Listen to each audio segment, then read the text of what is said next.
প্রজাতন্ত্র, নির্বাহী বিভাগ, বিচার বিভাগ, আইন বিভাগ সহ এবং নির্বাচন কমিশন সহ সর্বত্র তফসিল সহ আমরা সব বিষয়ে আমরা অ্যাড্রেস করেছি।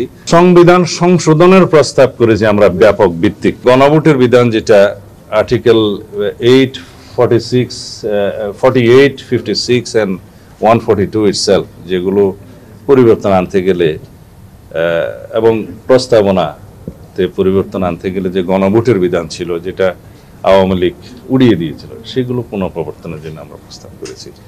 এইভাবে আমরা প্রস্তাবনা, প্রজাতন্ত্র, নির্বাহী বিভাগ, বিচার বিভাগ, আইন বিভাগ সহ এবং নির্বাচন কমিশন সহ সর্বত্র তফসিল সহ আমরা সব বিষয়ে আমরা অ্যাড্রেস করেছি, যাতে একটি গণতান্ত্রিক সংস্কার সাধিত হয় সংবিধানের এবং সেটার উপকার বাংলাদেশের জনগণ পায় এবং সব ক্ষেত্রে যেন একটা ব্যালেন্স অফ পাওয়ার সৃষ্টি হয় বাংলাদেশের রাষ্ট্রের সমস্ত অঙ্গের মধ্যে।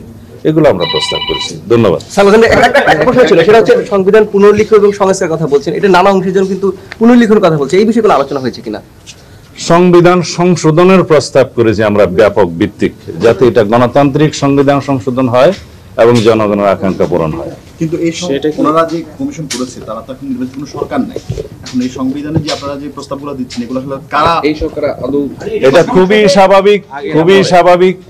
সংবিধান সংস্কার কমিশন তাদের রিকমেন্ডেশনস গুলো সরকারের কাছে প্রদান করবেন এবং অন্তর্বর্তীকালীন সরকারের মাননীয় প্রধান উপদেষ্টা বলেছেন যে তারপরে উনি সবার সাথে আলোচনা করবেন, রাজনৈতিক দল, স্টেক হোল্ডার, বিশেষজ্ঞ, সমাজের বিভিন্ন শ্রেণীর প্রতিনিধি, সামাজিক শক্তি সবার সাথে আলোচনা করে সেটা ওনারা চূড়ান্ত করবেন এবং এই চূড়ান্ত করার পরে দেখা যাবে অধিকাংশ ক্ষেত্রেই সবাই একমত পোষণ করেছে।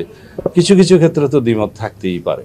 তো যে সমস্ত বিষয়ে ঐক্যমত পোষণ হবে সেগুলো আমরা যদি অঙ্গীকার করি এবং নির্বাচনী ম্যানিফেস্টোতে যদি সেটা প্রতিফলন করি, তাহলে পরে সবার একটা অঙ্গীকার থাকবে যে পরবর্তী পার্লামেন্টে যারাই আসুক তারা সেই সংবিধান সেইভাবেই পরিবর্তন করবে।